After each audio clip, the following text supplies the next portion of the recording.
No, I'll put you in the green room. You can help yourself to some sodas and beer and snacks and stuff. Sure. I'm drinking some wine right now, so it's all good. Okay, there you go. So we'll bring you on shortly here. Cool. Okay, thanks. See you later. Thank you.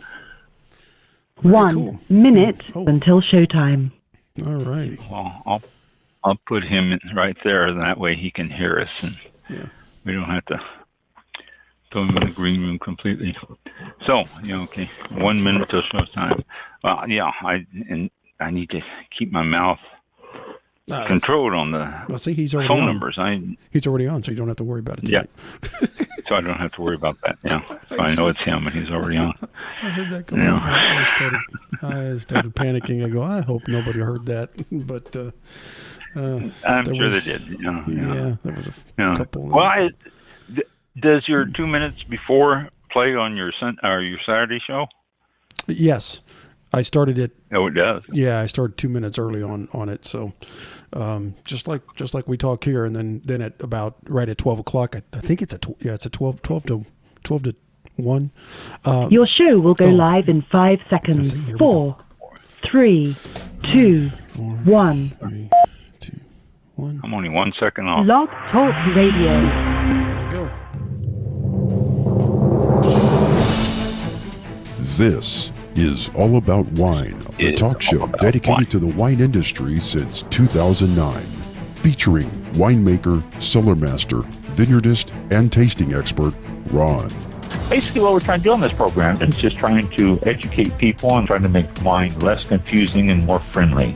From coast to coast and around the world. We really have had some neat people on the program. I love that. Post your questions and comments during the live show on our Facebook page at www.facebook.com/allaboutwinebtr. Again, that's www.facebook.com/allaboutwinebtr. And now, All About Wine is on.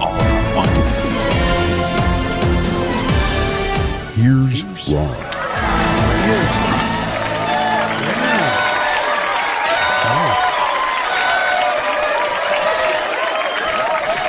All right.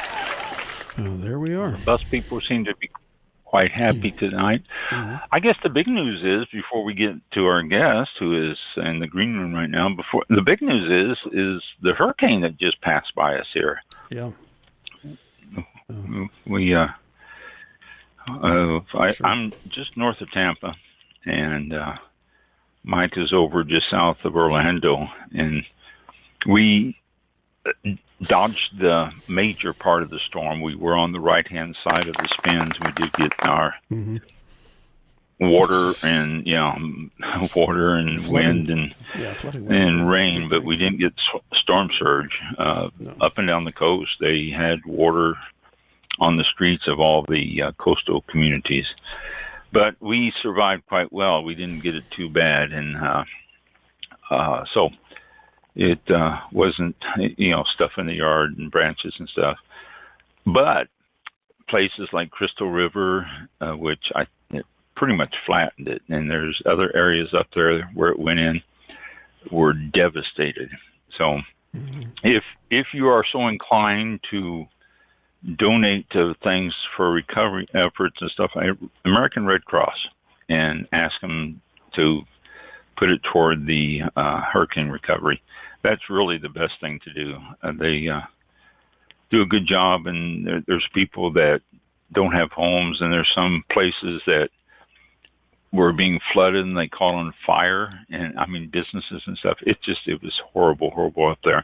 So, like I say, if you are so inclined, want to donate anything, American Red Cross, for the flood victims, and they will get distributed and help people and all that. So, had to talk about that since we were right at the edge of it. Absolutely. Part of it there. All right.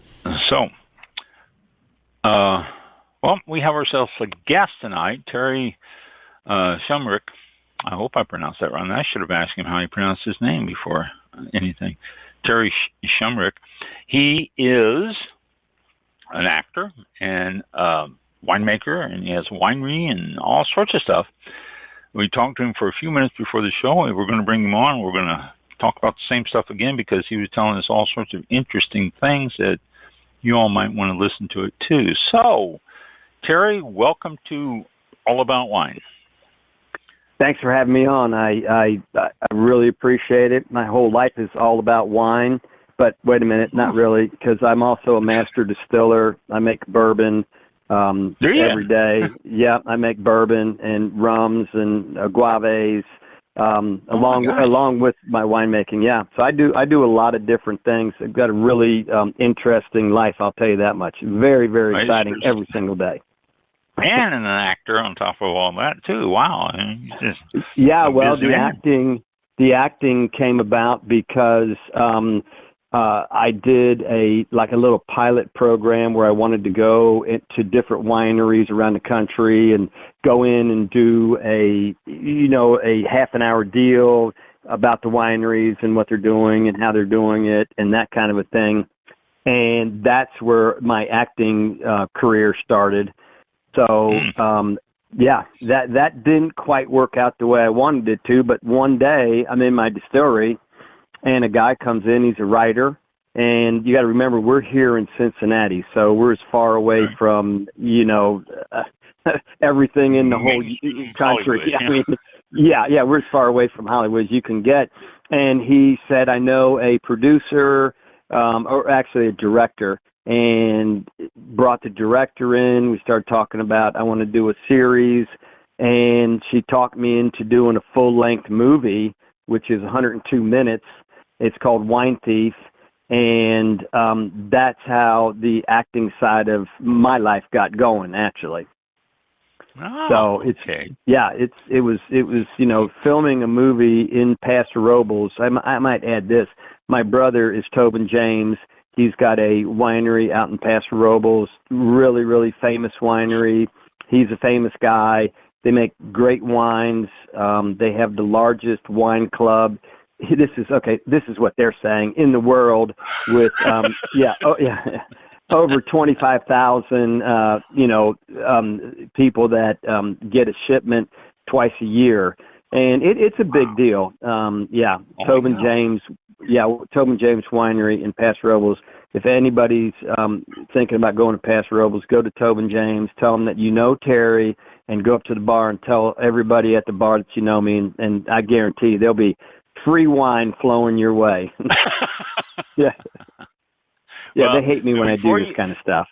Before you get yourself painted into a corner here, Toby's going to be on the show in 3 or 4 weeks here, so I'll let him know that you are offering free wine just by mentioning your name, and we'll see how he responds to that. I love it.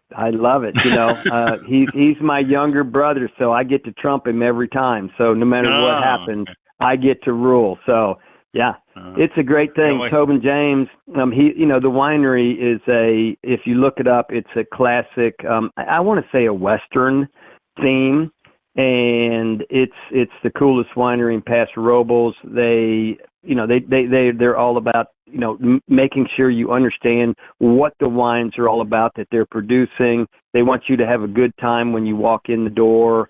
It's really, really a great place to stop when you're in Paso Robles. We'll pass it on to Toby when he comes on. And when you're in Cincinnati, you also have your winery. So where is that located? What's the name of that? Well, I sold my winery and distillery to an outfit called 50 West that I still work for.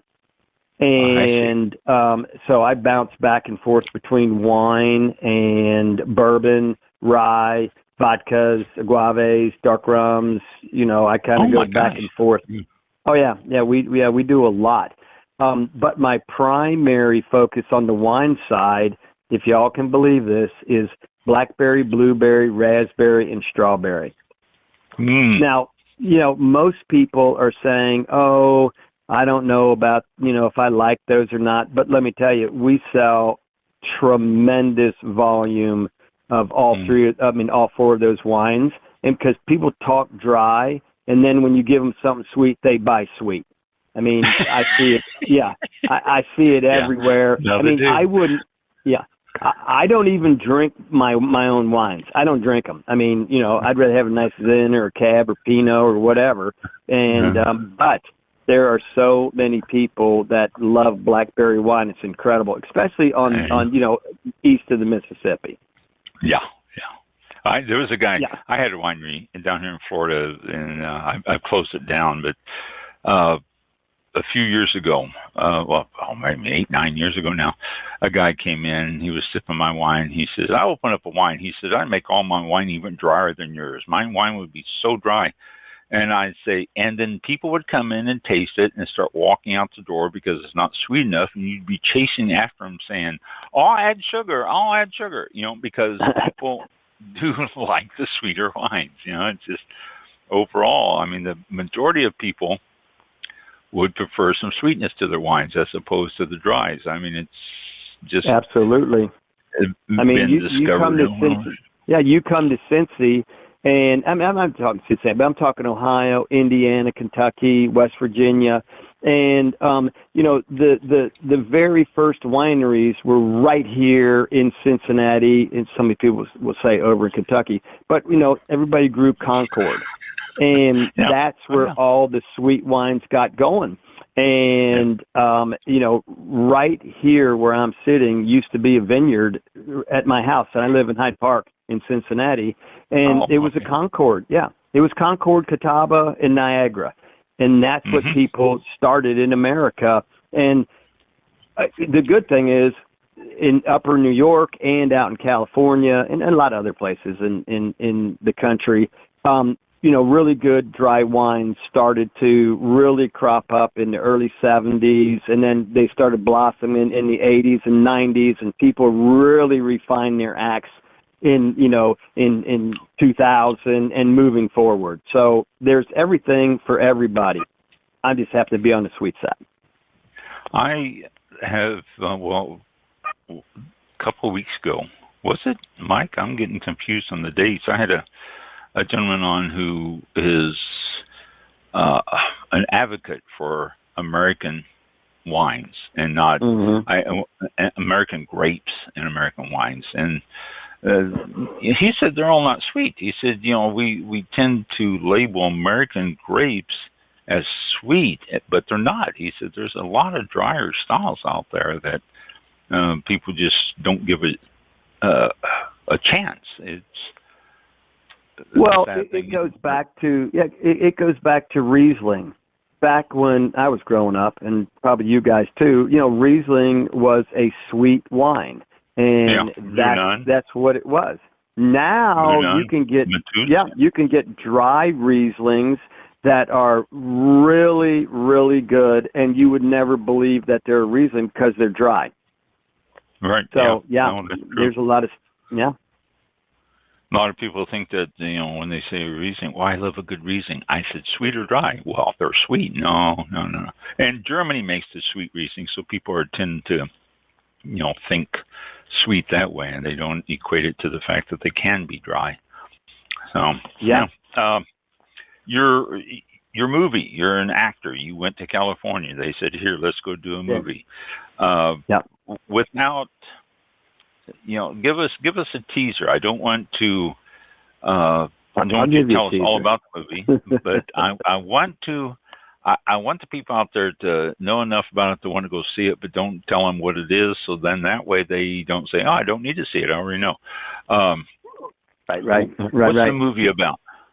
Well, I mean, first of all, you can go on YouTube and just type in Wine Thief trailer. And that will give you our trailer as to, the actors that are in it and a little bit about the movie. But the movie is about two competing wineries that are trying to win the Golden Globe Wine Awards. And the one that wins it gets to do the series that I was talking about earlier. That they get this series on television. So, to talk about wine and stuff. And it's a comedy, and it's all about wines. And this is not a documentary. This is a funny show. There's a lot of, lot of funny stuff that happens in the show. Because when we were doing it, and I helped the guy that wrote the movie, Brian Dobkins, I helped him. I said, look, it's got to be funny. And we changed a whole lot of things in the movie to make it more fun, happy. It's not quite a Hallmark film, but it's a feel-good film. So much scenery in Paso Robles that it's incredible. Beautiful area. Beautiful. Yeah, and we shot it at Toby's Winery. And there was 3 wineries actually, Crode and Calcareous and Toby's, and then we filmed it at his house, which is, ask him about his house when he comes on, because he may not want to talk about it, but it's incredible. And when you see some of the trailer, it's the whole movie was fun for about the first 3 days, and then it got to then it was hard because you had to be on set, you had to know your lines, you had to be an actor, and when you kind of have to lose touch with reality and become the person that you're playing. Now, fortunate for me, I was playing me. And Toby was played by a different actor, but so I got to be me, but I had to kind of lose touch with the reality to get into these scenes and try to portray what we were doing to the audience. So people, if you see a good actor on television, you know what, praise them, because it is hard when when you have to know lines and when to give them, and especially a long drawn out line that you've got. It's intense because we don't live our lives like you see me on film. You know what I'm saying? Right. I mean, you watch a lawyer film, these guys are talking lawyer stuff. I couldn't do that. That you have to be way smarter than me as an actor to do that type of acting. So, or even doctor stuff. Yeah. I mean, so people who want to be actors and they think they can do it, it's a little bit harder than you think. But, being on the radio is harder than people think. I mean, I've been on the radio for 25 years doing sports, and, we all know that there are times that crop up where things get quiet and you got to jump in, and it's the same with acting. You have to be right on all the time. Now, that being said, it was fun. I mean, don't get me wrong. We had our share of wines and probably went to the set the next day a little more hungover than we should have been. But maybe you'll see that in the film. Yeah. But the movie is not technical. Then it's not talking about things about wine. I mean, the name of the movie, Wine Thief. I don't know if people are familiar, but that's the little thing you stick into a barrel of wine, and it brings out wine so you can put in the glass, and you can test and taste the wine that's in the barrels and stuff like that. That's a wine thief, and that's the name of it. I mean, it's not like people stealing wine, but the movie itself is not full of the technical terms about wine, and it's not going on with different things like that. Then it's just no. It's a we do use the wine thief in the movie, but you see a lot of people, there's a lot of wine drinking going on, but there is no technical aspect of the movie at all. It's all about it's a comedy. We're drinking wine and we're trying to beat the other winery at their own game. And so it's a comedy. I mean, I could tell you, but like you said, I don't want you to know the ending. No, we don't want to. Of course, you probably know the ending, but so it's not a documentary at all. Okay, good. Yeah, good. It's a comedy. I mean, it's something that when it comes out, it's probably going to come out in January. It's snowing out, or down in Florida, it's beautiful, and you're playing golf. But I mean, it's something you can sit down, and if you watch the trailer, it's exciting. I mean, you get this. Oh yeah, I would watch this. So it's It's a good wine movie. There's a couple of them out that I'm sure a lot of people have seen, and it's this is a comedy. It's not like those shows, so it's good. It should be fun. What the wineries that they're at? What side of not one? What 101? What are they, east or west of? Well, all the wineries are in Paso Robles. Yeah, but the main highway that runs down, the main highway that runs down through Paso Robles, I can't think of the name of it. It's 101. 101. Okay. 101 and 46 runs through. Yeah, 46. The winery. Yeah, it's on 46, but if you're coming into Paso Robles, it's on the east side of 101. Okay. Or on the east side of 1. Yeah, so you're heading back towards Bakersfield on 46. Okay. Yeah, I'm familiar with the area, and I just wondered where it was where the wineries were located. The last time I was out there was it had to be 12 years ago. Last time I was out in Paso Robles. You need to go back because Toby he'll do you right. One thing about Toby, he treats everybody the same, and that's with grandeur. I mean, he's very, very, very accommodating. He's when you're around him, you just get this. The energy level is up 5 notches.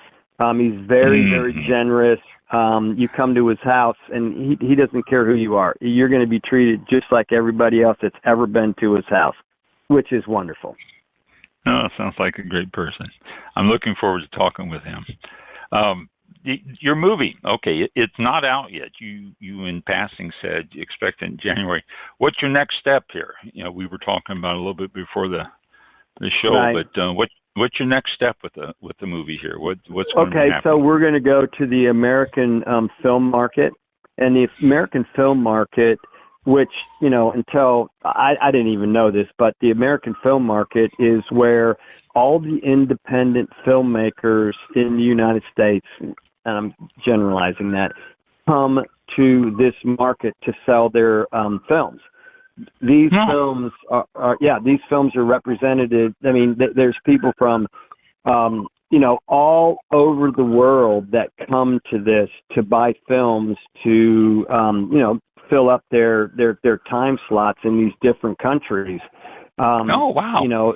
Oh yeah. I mean, I never knew all this. I mean, it's lots and lots and lots of people from different countries. So what we're hoping to do is sell it here in the United States, and B, maybe sell it to, and I'm just talking here, Japan right. and Australia and Norway, where these people are looking for content.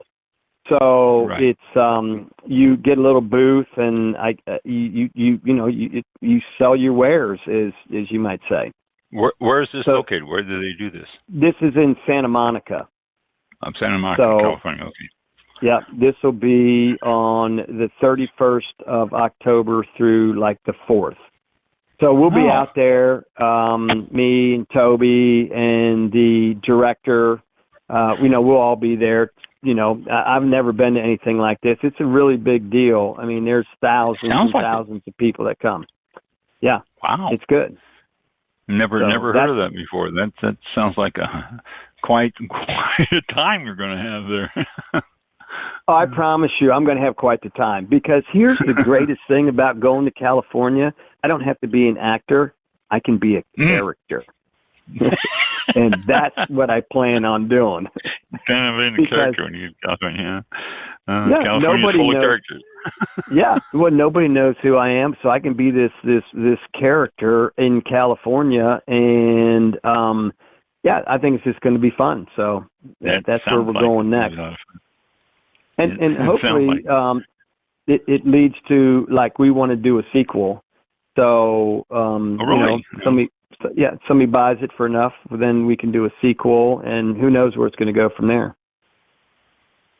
Start coming up with a series of them. Well, it seems like the subject of trying to be the best and wine is sort of lends itself to not having a sequel. Once somebody wins, then you have a winner. Yeah. I mean, I get what you're saying, but you have to remember, anytime there's anything on any screen, it's basically fictional. And so the best thing about it is what we would do for the sequel is start filming as if we were doing half-an-hour shows, and then the comedy that goes along with why these shows didn't work or why they did work, or that kind of a thing. So comedy again. Yeah. So just keep on the same genre there. Yeah. So it's fun. Yeah. Oh, that sounds like a great way to do it. I want to talk a little bit more about your winery, or your wines and stuff like that. We talked for just a minute, then we got sidetracked. Do you make the 5 wines, the 5 fruit wines, or have you turned it over to someone else? No, actually, I do make them. So I'm right in there with the boots. Let me just back up a little bit. The Shumrick family here in Cincinnati started a winery back in 1986 in Indiana, and we planted a big vineyard. And back in the day, the vinifera were, just emerging, and we had Pinot Noir, Chardonnay, Cabernet, Merlot, Sangiovese, along with, the whole crop of American grapes, plus the French hybrids like Vidal, Saval, Deschinac, Foch. You had all those? Oh yeah, we had all these. We had over 70 acres of grapes. All different types. All different types, because we had a big winery that had a reception area that could seat 250 people. We had a 170-seat restaurant. So it was big time, and people would come. Where was that located? And it was located in a town called New Alisace, Indiana. From Cincinnati, it's about 40 minutes, so it's not very far away. Yeah, because, Ohio butts right up to Indiana and Kentucky. So I can be in Kentucky in 10 minutes and Indiana in 20 minutes. So we had a large winery out there producing all of our stuff. Right there, everything was, estate bottled, right on the premise. And, it was great. I mean, being a winemaker was wonderful back then, because you got to remember, here in Ohio, Kentucky, and Indiana, I mean, wines were, these new wineries were popping up, and it was big back here. A new winery. Yeah. I mean, people were like, man, there's a winery. We can go to a winery on Saturday and taste wines and eat some food. So it was a big deal. And we were growing some really, really, really good grapes. We bought, the Pinot Noir stock from upper New York, because it was acclimated to the weather up there. And, but the problem was the weather down here didn't cooperate all the time. I mean, we would get to, negative 20. I mean, if you've lived in New York long enough, you've seen, back in the day, it was really, really, really cold back here, and the vinifers do not do well. Yeah, the trunks would split, and we would get every infection you could ever get into the vines, and we'd be cutting them down and bringing up the suckers and, re-trellising them. So it was a labor of love. I mean, you can only do it when you're young, because the one thing about growing grapes, the weather never cooperates when you're trying to work in the vineyard. No, never. It's either cold or hot. Yeah. Or you get a couple. Here in Florida, in the vineyard I had, it was either too wet or too dry, or bugs. I mean, you're right. It's yeah. It would never cooperate. I mean, California and even up in New York and everything, the climates are less harsh, I should say. But here in Ohio and Florida, it was tough. Yeah. So, but we did make some world-class Pinots. We had some really good cabs. The one thing that we really did well was Chardonnay. because we could bring the Chardonnay grapes in. They didn't have to be at 21 bricks, where everybody says it has to be. We could bring them in at 17 or 18 bricks, and the pH was right. And then what we would do is we would, add sugar to take them up to maybe 22 or 23 bricks, and then put them in barrels and then barrel ferment it. And, this was the beginning of barrel fermentation. I mean, we're talking back in the, in the 80s when even California was experimenting with it. And we do a malolactic fermentation in the barrel at fermentation, which was kind of unheard of because most people did a malolactic after the fermentation was done. After. Then after. And I was like, no, we're going to do it all at once because it's always warm, and that malolactic does not like to, do its thing when it's cool.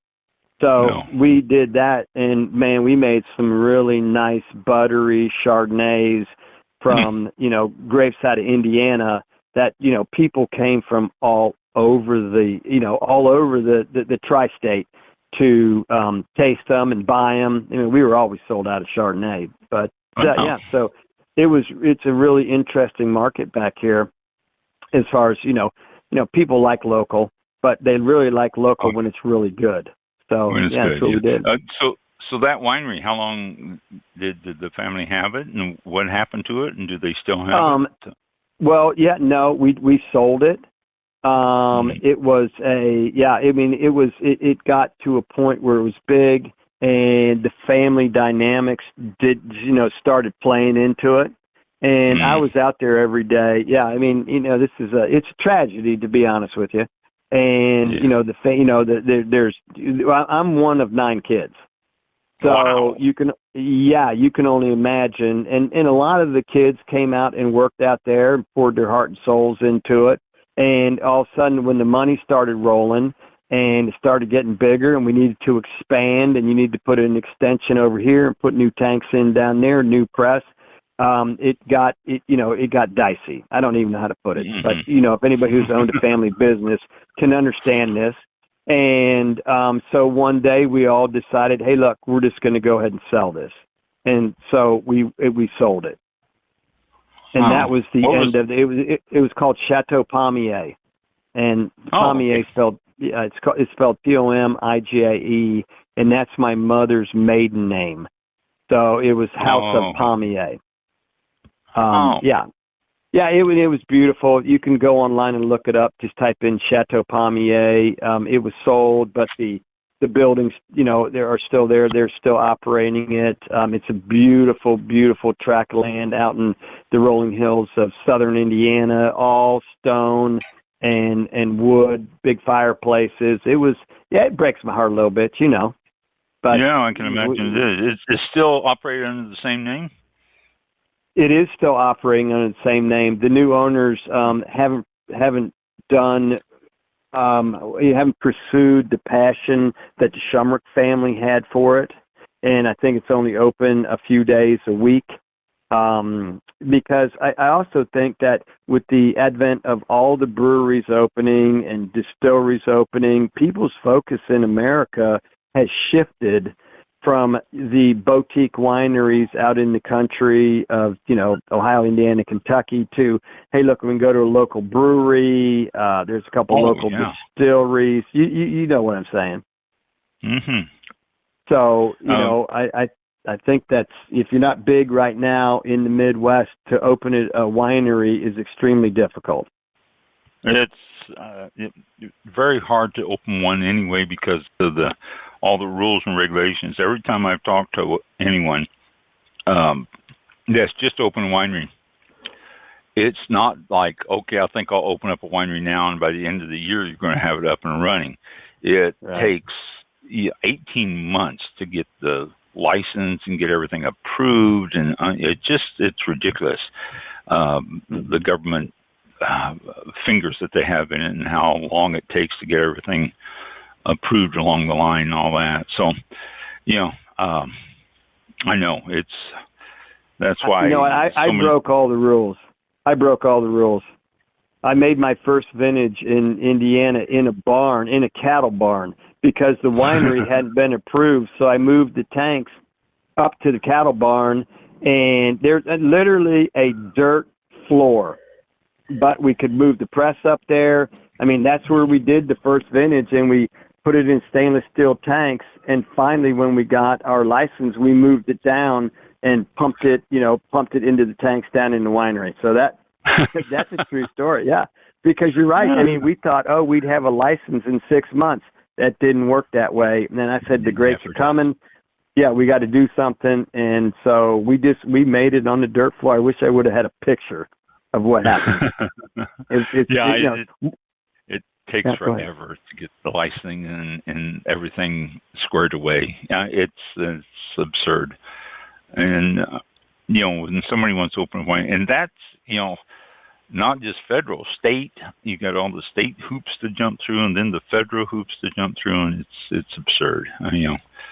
I've fed lots of people. It takes time.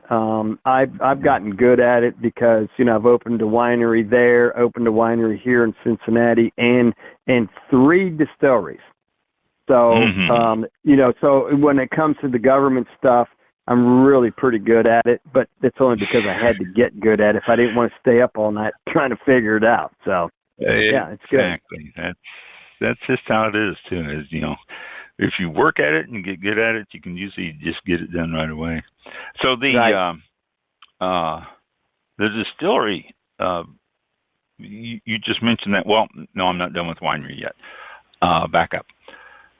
So they sold that, and you all help them, the new owners, get started and get going, I'm sure. And but then the winery that you have now, did you open that yourself, or the one with the fruit one? Did you? Okay. I did. I mean, it was an easy transition. So I'm out of Indiana, and I'm like, okay, what do I do? So I go to a winery in Kentucky that is very, very small. And I said, hey, what about if I make your wines for you and I make my wines for me? And, we just kind of split it down the middle. I'll make, I think they were growing Save All, they were growing Vidal, some Cab, and some Merlot. And I said, I'll make your wines for you, but I want to make blackberry, blueberry, raspberry, and strawberry. And they're like, well, you're crazy, dude, but okay, we'll go with this. Yeah. They're like, we'll go with this. So, I started making their wines, and then all of a sudden, I produce my own stuff, and I said, I'm going to go ahead and sell this, and so I start selling it, and now all of a sudden I'm working, 12 hours a day on my stuff and 1 hour a day on their stuff. So we got together. Yeah. We got together, and I said, why don't we just put it under, one umbrella, and I'll make everything. Here's my salary, and, off to the races we go. Well, I mean, it became really, really obvious that when the semis are backing up and you're loading, a half a semi full of pallets with blackberry wine on them, that, okay, the writing's on the wall. Yeah. I mean, we don't need to grow Cabernet or anything. You can go out to, a number of sources and buy the juice, bring it in, ferment it, put it in the bottles, and you got whatever you want, basically. But the blackberry, though, I mean, I made so much money off of blackberry that it's ridiculous. And when I started making it back in the 80s, nobody was doing it yet, and I perfected it.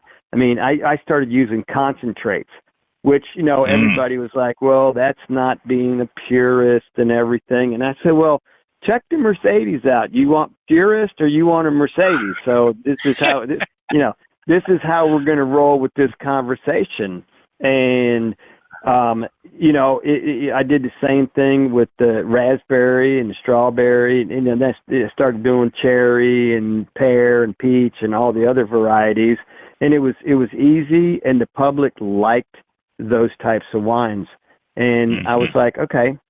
So, long story short, it was a family-owned business. And one day, I see these kids growing up and getting older and older and older. And one day the owner of the winery comes up and says, well, my son wants to start making wine. And I was like, oh, plan, 67 needs to be implemented right now, because I could see the writing on the wall. And that, I already lived through one. Now I'm living through another. And that's when I said, okay, I'm going to go do my own thing. And if I make it, I make it. If I don't, I don't know what I'll do. But so it's a wild world in the wine world, and I really think you need a little bit of luck in the wine world to make your winery a success. It can't just be on, we're going to open it. Oh yeah, well, it's the old saying too. You know how to make a small fortune in the wine business. You start with a large fortune, and that's just everybody in the wine business knows that saying. I mean, it's something we all live with. Toby, he started with a small fortune. When you have him on, his story about how he started, and I hope he mentions my name because that was out there a lot. But he started a little tiny winery, and he lived above the winery. So he'd get up in the morning, stumble down the steps because Shumricks are drinkers, we'll admit it, and he stumbles down the steps, goes to work, and when he was done, he could stumble back up the steps. And then, as I always say in every business deal, this phrase comes out. And then one day. So, every successful person has that saying in their repertoire. And then one day the state came in and said, on Highway 46, they said, we're going to put a turn lane into your street right here, and his winery's within 100 feet of the street. And that changed everything. So when you could get off the highway and, without getting run over, and pull off and go to his place. And then one day it all changed. So, the small wineries, and like I say, you need a little bit of luck to get big in the small winery business. Yeah, well, Paso Robles is so full of small wineries. I mean, it's amazing. You drive around the hills there and all that, and you go around a hill and you pull up this driveway, and here's a house with a garage with 2 barrels and a board, and that's their tasting room, and it's just phenomenal wines, but they make 2 wines, and that's it, a Cab and a Pinot Noir, but they're phenomenal. And then as you're going back down the hill, here's another one that has, instead of a garage, their shed, and 2 barrels and a board again. And I mean, it's all over Paso Robles like that. Unlike any other place I've ever been, Paso Robles is just full of those little small. People have 5 acres or so. Yeah, it's better than Napa, actually. I think Paso Robles is better than Napa because there's the tourism in Napa is so intense. You go to Paso Robles, it's a lot more laid back and everything's more spread out.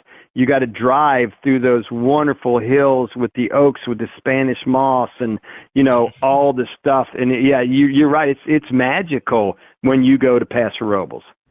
And it's not costing you, $50 every time you want to do a tasting, too. I mean, you go in, you have a couple of wines to taste, and they'll sit there and they'll talk with you about them and all that. And the person who made it is right there talking to you. You're not talking to a bunch of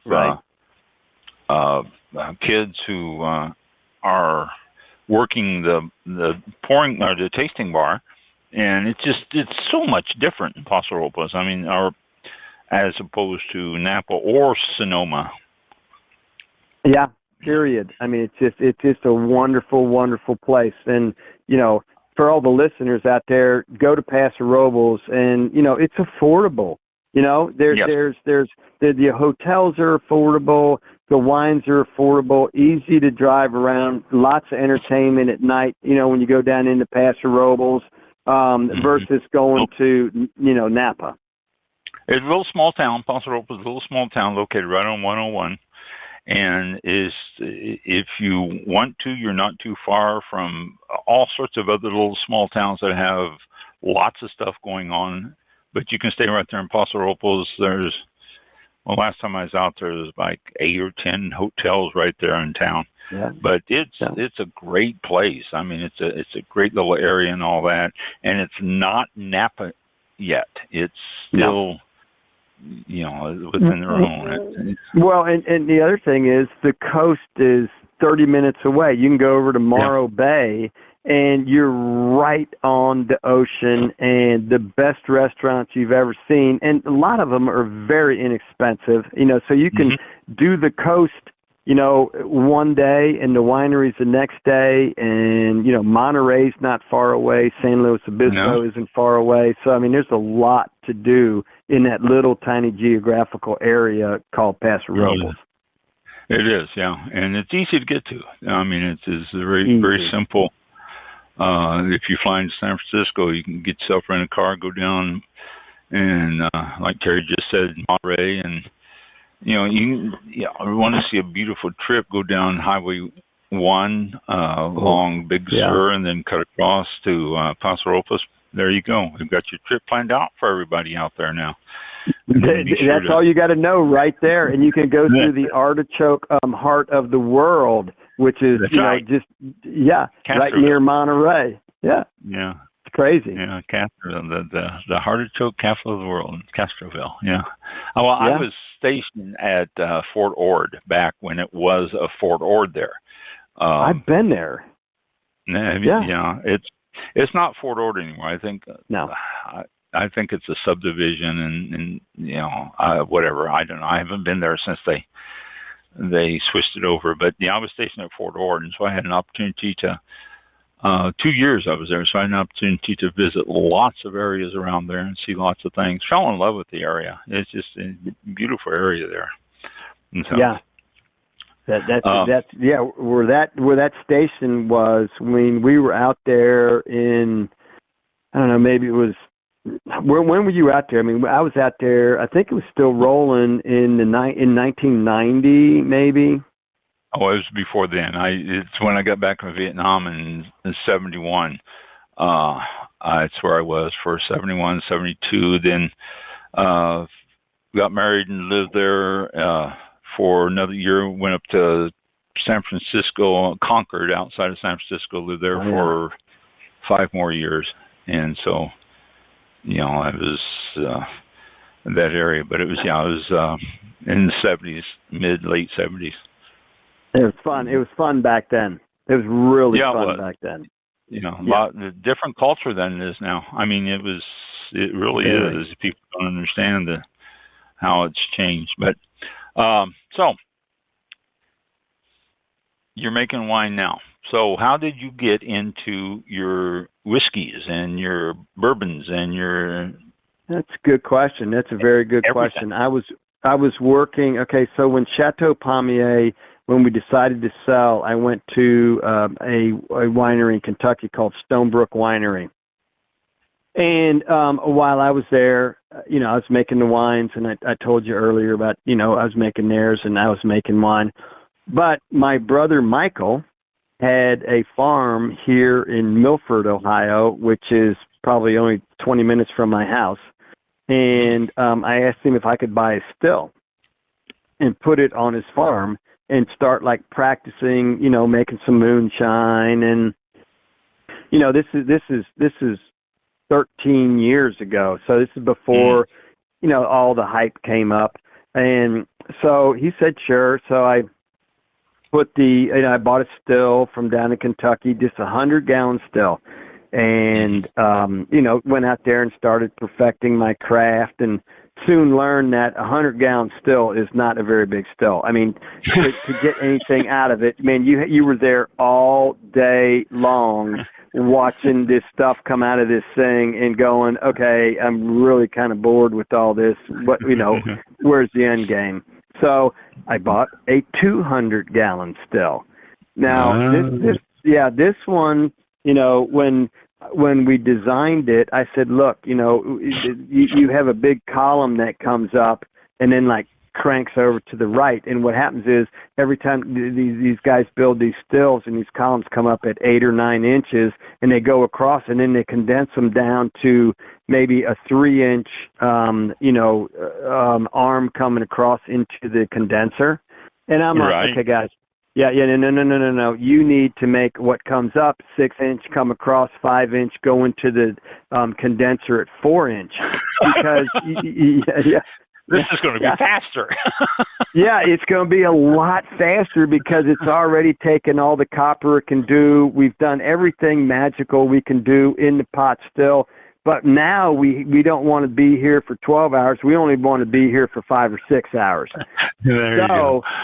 Yeah, so little did I know, but 11 years ago, I started doing this, and all of a sudden, everybody started doing it because I was preaching, this is the way to do it. And so, I wish I could have patented it. But anyway, kind of a funny story, when I'm out in Milford one day, and I'm making some moonshine, and we're not really selling it yet. I mean, I'm giving it away. Maybe if I could sell, a gallon for $20, I'd sell it.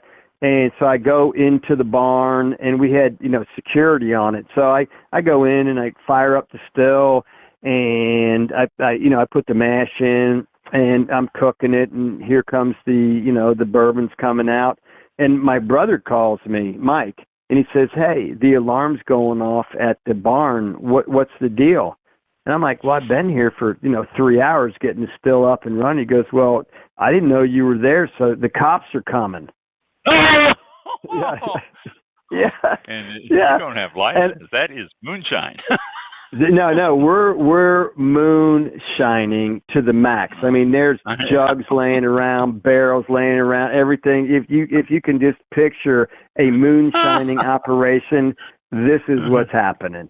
And so I look down, and there's a 700-foot driveway going up to Round Bottom Road.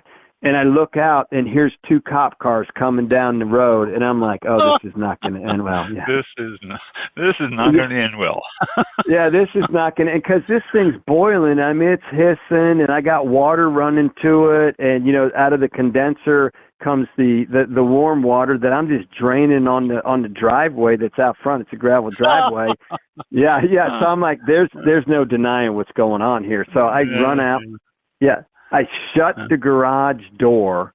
I mean, it's a barn. I shut the barn door, and the police pull up, and I'm like walking as far down the driveway as I can get. I'm like, hey, I'm Terry Shumrick, and it's okay, and they're like, oh, okay. And they're, they get out of their car, and they're looking around. They're like, what the hell's going on here? And I said, well, I don't know what's going on here. Why would there be something going on here? And innocent. Dumb reaction. Always act innocent. Yeah. And the guy goes, well, what's in the barn? And I'm like, lawnmower equipment, rotor tiller. Do you want to, do you want the inventory of what's in there? And the guy's looking at me in the water, and I could hear this still hissing. And he's like, okay, we got this. All right. No problem. You got a lawnmower in there. I'm like, yeah, big lawnmower. I'm watching running. it. Hear that noise? Yeah, it's running. Hear the noise? Yeah. That's the lawnmower.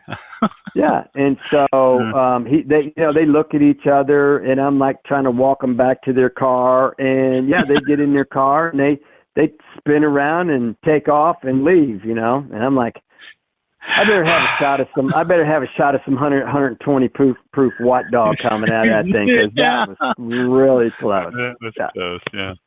Instead of talking to me, you could have been in jail. Well, subsequently, I learned that the police force does not act upon a federal offense. So when you're making moonshine, that's a federal thing. It's not a local thing. So then I decided I better get a license. So then I got a license, and now I run a 500-gallon still and a 1,000-gallon still. So it's a lot different, and it's a beautiful thing now. So, and so my copper stills are they only had, steam up, a condenser, and out. Now, the 500 gallon still, we've got a deflagometer up on top. We can, cut the water going to it. We can chill it. We can open it wide open. I mean, there's so many different, parameters that we can roll by depending on what we're trying to make. So it's a lot more fun. Yeah, I can imagine. So do you have a label for your spirits there? What is it? Is no. it local? No. Well, actually, we do. It's called Robert James, and that's the company that I work for. But I also do some things over on the side for myself that we do not have a label for yet. So that's to come. Oh, okay. Very good. Yeah. Is there a tasting room for your spirits? Or, no, there is no tasting rooms for the spirits. We did have a tasting room when it was called Shumrick and Lee's. I had two partners, and it was Shumrick and Lee's. It was Bill Easley and Tad Hinckley. And we had a tasting room, and we had a bar, and we had bands, and, the whole 9 yards. But when the bigger company came in, they just said, here's the money. And we're like, shoot, maybe we ought to take this. In retrospect, we should not have taken it. And we should have kept doing what we were doing. But, somebody dangles that carrot out there and you're hungry, what do? You grab it, yeah. And that's, yeah. No, that's the problem. Very understandable, yeah. Yeah. So that's what we did. But I still make, some really, really good bourbons, some rye, rum, agave, vodka. So, I still get to do all the things that I've been doing. And every day I tweak it a little this way, a little that way. It's like being an artist. There is definitely an art to making, winemaking and bourbon. So it's good. No, any spirits, it's an art to get it just right. So, and wine, you put that in your mouth and it's just like, the nectar of heaven here. Sure. And I understand that completely. So if you guys ever come to Cincinnati, definitely call me. I will definitely show you some red carpet treatment that will just blow you away. Yeah, it's very, very interesting when you're up close and you can touch it and see it and smell it and feel the heat, all the whole nine. Yeah, that sounds great. So the movie, let's address that one more time here. So the movie, next step is going to be see if someone's going to get it. You mentioned January.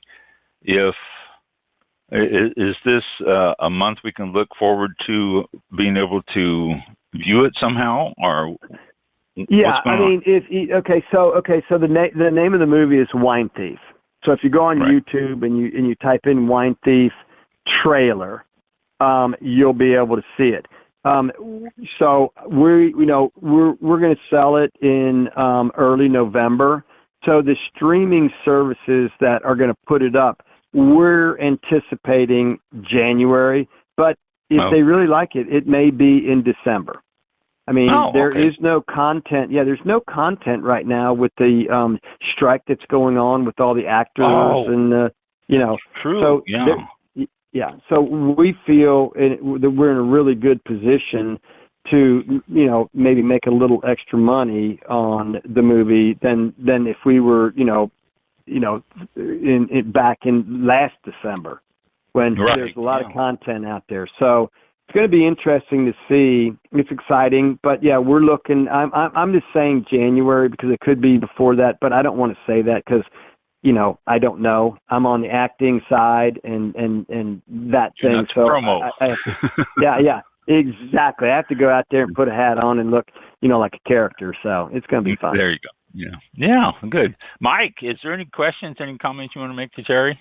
Yeah, actually, I was checking online just to make sure no one jumped in there, but you mentioned you're a master distiller, and I don't think we've covered that process yet because we've had sommeliers on, we've had master winemaker, and are there different levels as a master distiller? What's the process to get that? Well, okay, that's a very, very good question. So a lot of people ask that, and a lot of times I just tell people I'm just a distiller, so I don't have to answer this question. But okay, so yeah. But what I do differently than most people that make bourbons, most people, go with 70% corn, 25% rye for a high rye, and 5% something else. I like to use extra malts in mine, like a chocolate malt, a caramel malt. I like to go a little bit over to the left-hand side of the bourbon spectrum, so that when you taste my stuff, I can say, look, I've got a completely different story than everybody else. So when you ask, are you a master distiller? I'm like, absolutely, because if you're making your stuff over on the right-hand side, you are just following a recipe that everybody in America is doing, and I'm trying to create these really neat bourbons and ryes that are over on the left-hand side with some really cool malts, some different barrel techniques that we use to put these different notes in it, but still make it taste, on the bourbon side. I don't want to put it in a sherry, barrel, and then you get these funky flavors out of it. It's all brand new barrels. So to be a master distiller, I mean, I feel like you need to be, something that's other than everyday bourbon making. Yeah, very good. Okay. Yeah. Cool. Thank you. Just wondering. Let me see. No.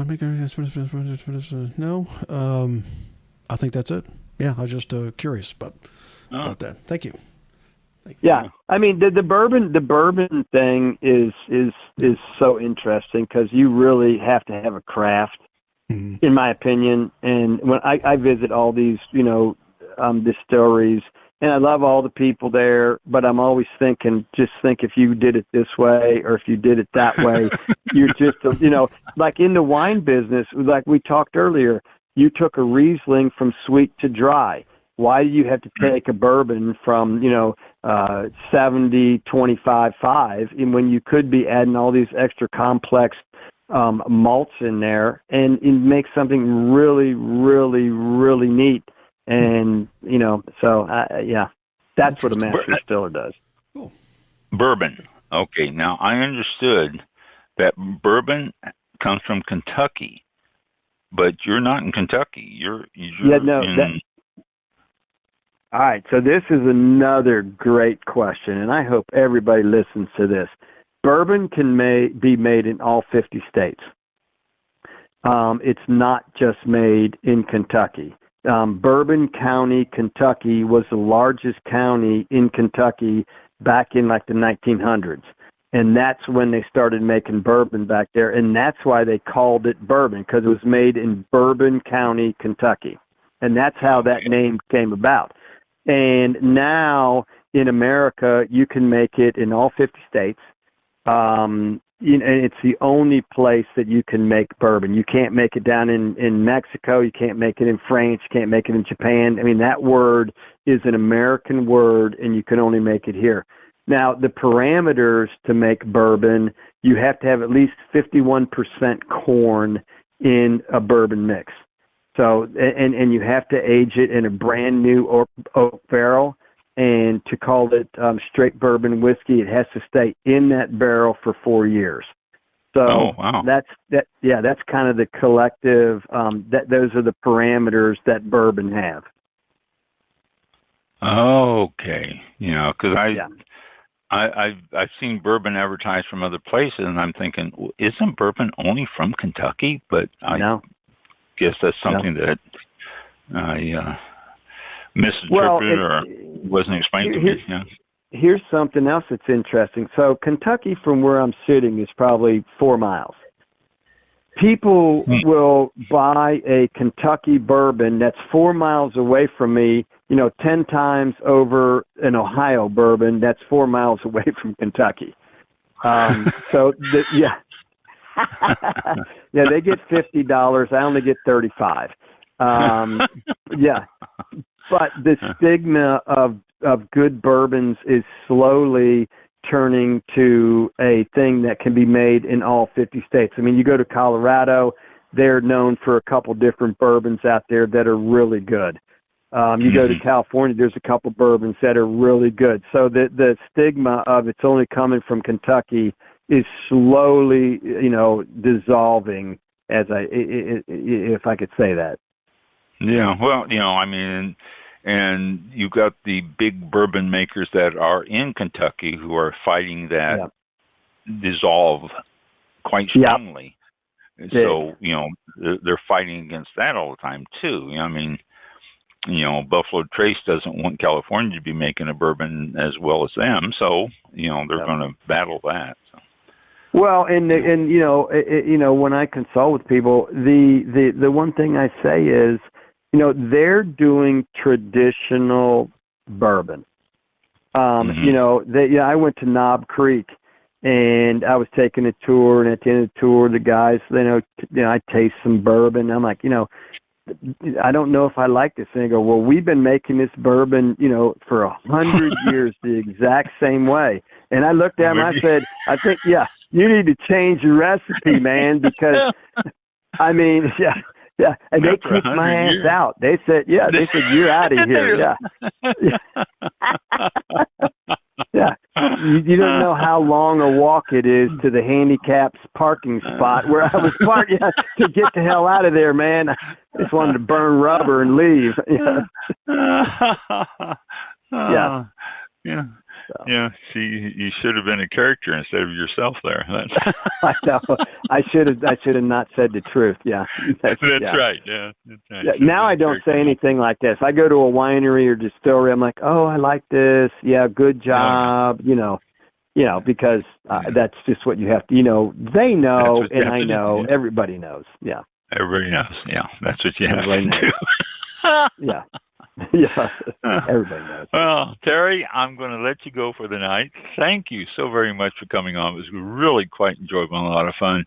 And when Wine Thief comes out, when there's a place where people can see it, give me an email. Drop me an email so I can announce it on the show and let people know and all that what's happening with it. That'd be great. I certainly appreciate that. Yeah, because people they'll overlook it or they won't see it unless they're actually looking for it, because that's the way it is with most movies and shows and stuff like that. Unless you're actually looking for it, you just miss it. So, sure. But if you let me know, drop me an email or have your publicist. I can't think of her name at the moment, but have her let me know. Jen. There you go. Yeah. Have Jen. Let me know, but let us know when it's going to come out and where it's going to be, and I'll get it announced and I'll put it up on my Facebook page and all that stuff on All About Wine. So, guys, this has been great. I feel like I'm back on the radio again. It's been exciting. Yeah. Yeah, it's been fun. It's been very enjoyable. So, thanks for taking the time to join us tonight. It was fun. It really was. So, that's great. And if you get yourself signed up for any other acting jobs, get in touch. We'll get you on. Let's talk about those.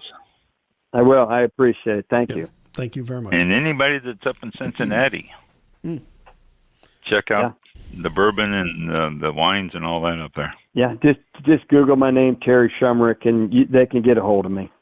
Awesome. Very good. Thank you again, Terry, and have yourself a good evening.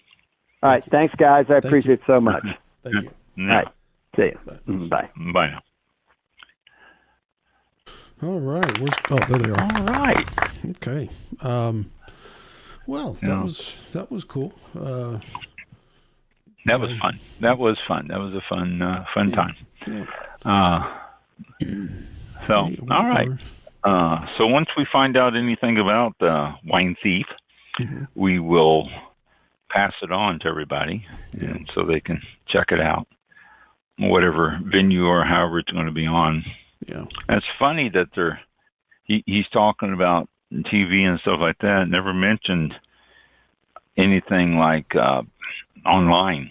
And so many of the people we've talked to and who have made movies have brought them out online. But he's talking about other venues. So, no, I thought that was curious. Yeah. So. All righty. Let's see. What else do we have? I'm going to save this here. So, this is our couple of last, things I want to add for August. Yeah, go ahead. Reiterate on the flood, on the hurricane. If there's a lot of damage around here and all that, if you're so inclined, American Red Cross, and signify that you want it donated to the hurricane relief, Idalia. Where they got that name, Idalia, I don't know. There's so many other I's out there, but let them know. And also, we would be derelict of our responsibilities without mentioning Mike's radio. Thank you. Flightline Radio, the whole thing. Flightlineradio.com. Yeah. And he's 24/7 streaming, and he is live on Saturday mornings from 7 to 9 a.m. And a repeat of All About Wine is always on Saturdays at noon, so you can tune in on that. Yep. And there's music all the time. You can always turn on the computer and turn on flightlineradio.com and just go and do your surfing or whatever you're doing, and just listen to that in the background. I mean, that's it's a good way to do it. So, thank you. I do that myself on the way home from work. I just tune. I mean, it's only like 10 minutes, but I listen to it and say, "Oh, good." But it's enough. Yeah. It's still on. Well, I'll plug it in and pull it up and just listen to it in the background while I'm surfing through stuff and all that. It's kind of early, so but, it's an early time frame, but it's early for me. Yeah, I don't. You're too early in the morning on Saturday now. On Friday evening, I used to listen to you, but Saturday morning, you're asking a lot there, Mike, for me to get. That's a tough one. I know. That is tough. Yeah. Yeah. Well, well, thank you for that. And yes, last week I announced that I did the replay on Sunday, and then I was doing something to get the show started. Okay. I got that. Yeah. Thank you very much on, where'd that come from? Our Facebook, find us Wine Thief. And I've seen the name before. Is it Lana or Elena? Lana. She's the one on YouTube, that the YouTube trailer. Anybody out there, go on YouTube if you want to see a trailer. I watched it before the show, and Ron told me about it. And go on YouTube or just Google Wine Thief trailer, and it's like the top link up there. And definitely check out the trailer.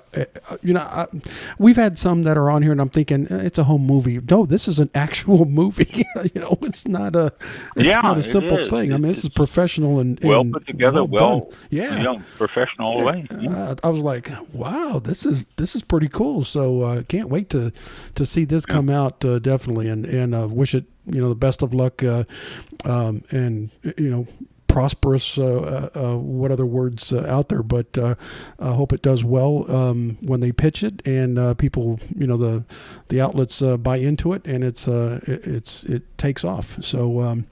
But thank you for. And it's a comedy too. Yeah. When you start doing wine movies, most of the time they're not. No. They're documentary type styles. Yes. And to get something that's a comedy, it's really.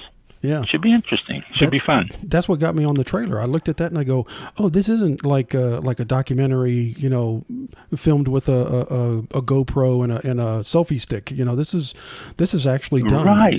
It was very impressive. So, yeah, thank you very much for the quick chat there off of Facebook. I appreciate it. But go on Google, search for Wine Thief trailer. And you'll watch the trailer. It's about 2 minutes long, I think, maybe 2 minutes and change. But, 2:10, something like that. Yeah, very good. Thank you for that. And I'm sure we'll be talking about it more as the time goes on. But we're mentioning that. I think so. Yeah. So thank you. I'm very looking much. forward to watching myself actual movie. So. Yep, just caught that. All right, we are going to be signing out for our last broadcast of August. The next show will be September the 7th. That is next Thursday, 7 p.m.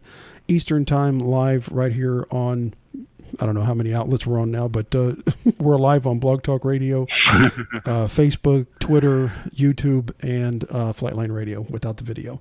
So thank you all very much, and have a great week. Be safe, and we'll talk to you next time. Thank you.